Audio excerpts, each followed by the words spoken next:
મોટો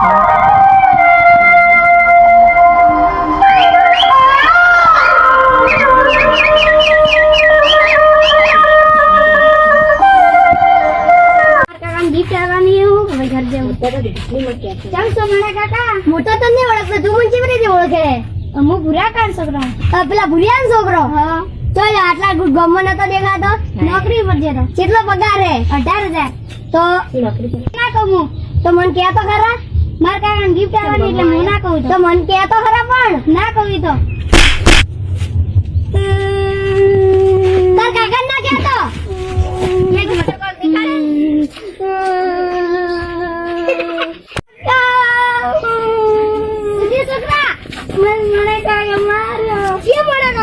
આપણે રેની કેર તો મારા કાકા ને બગલ લે ઉતા લે છોકરા પણ પેલી બાત કેમેરામાં કાકા તમારા હારું ગિફ્ટ લાવીએ, એનથી મોટી હજી ગિફ્ટ આવવાની બાકી. શું ગિફ્ટ લાવીએ? આ ફોન ને ઘડિયાળ. કાકા તમે તમારા ભાઈઓને બોલાવીને આવો, આજ મોટી ગિફ્ટ આવવાની. હા બા છોકરો ગિફ્ટ આવે એટલે બે ભાઈઓ આવજો રા. એ આડો મરિયા તો કેવા જાવ, મરિયા તો ફોન હશે ને તો બેસી ખાઈ જાય. મરિયા છે મરો. હા આરા આરા બેહો બેહો બેહો.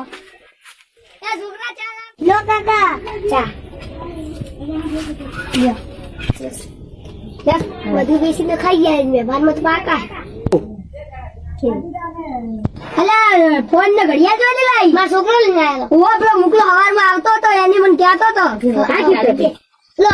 આરી ગિફ્ટ આલી. હા તો મોટી ગિફ્ટ આવશે. મારવા હેડુઈ ની પડે તો લાગે નંબર તમાર ટોડિયા ભાજી નોખશે. ના એવું તો મારો છોકરો કદી ના કરે. કેમ તમે કેમ મારા છોકરા માર્યો તો? ઈ તો કહેતો નતો, ની તો હું મસ્તી કરતો હતો ખાલી. અરે હું આવું રહીને પછી એવું તો એનો છોકરો શું નોકરી કરતો હશે? હાથમાં ટચિંગ ઘડિયાળ ને આઈફોન ને. મારો છોકરો તો કરી એવું ગિફ્ટ નહીં આવતો. મને તો ચેન નહીં પડતી, રાત્રે ઊંઘે નહીં આવતી ને હવે મારે ચરે અને ગિફ્ટ ભાડવા જાવ. મારે તો હાથમાં કોઈ કરેલો ના. હવે તો મારા છોકરાને કહ્યું કે મને ગિફ્ટ લઈને આલ કોક. લાય હવે બધા ભેગા થઈ ગયા હશે ને હું જવું. હેડ છોકરા લ્યા